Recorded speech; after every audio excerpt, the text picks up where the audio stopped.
خالق فرمائی ان المنافقین لفی الدرک الاسفل من النار په دوزخ کې چې کم لاندې طبقه ده د ټولو نه خطرناک جیل چې کم جیل کې د دې دوزخیانو وینې خوټ کېږي دا به تې بې ګیل ته به ځي د دوزخیانو نوونه قیګان غل متیازې دا به بیږي هغه جیل ته به آخرې ته ځي درک اسفل ته هغه ځای د دوی دی خطرناک ځای دی دوزخیان به همداسې ورکوټې وجود نه لري غټ وجود به وي یو موقع کې رسول الله صلی الله علیه وسلم وفرمایل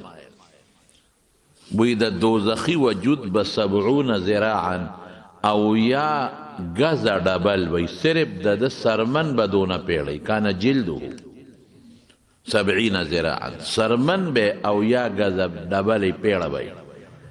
او درسه مثل احد غاخ د احد د غر عمره دی او چې کم ځای کې کینی د ناستې ځای مقعده ما بین مکه و جده د مکې او د جدې منځ کې 48 پاخه میلونه او تقریبا 80 کیلومتر مزل دی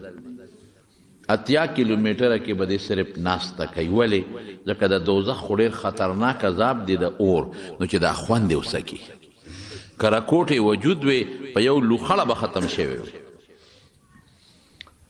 یو سک سره به ختم شوی وي او خدای ختمی نه چې عذاب نو چې دومره غټ وجود یې د دې نه به څونه نوونه بیږي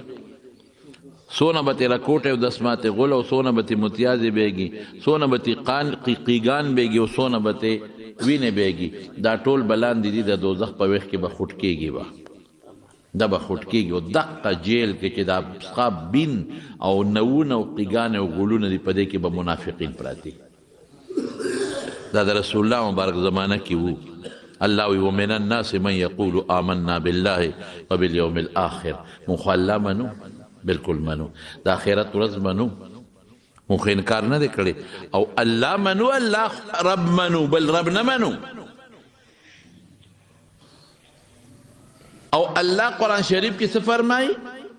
الله وی دوکه درکوي دروغ درته وی اذا لقوا الذين آمنوا قالوا آمنا تاسو چې څنګه ایمان دی هغه سره وړلی دی هماغسې زموږ ایمان دی ستاسو پیغمبر منو ستاسو قرآن منو و اذا لقوا الذین کفروا چې کله هغه خپلو ملګرو سره الی شیاطینهم خپلو ملګرو سره میلو شي څنګه دی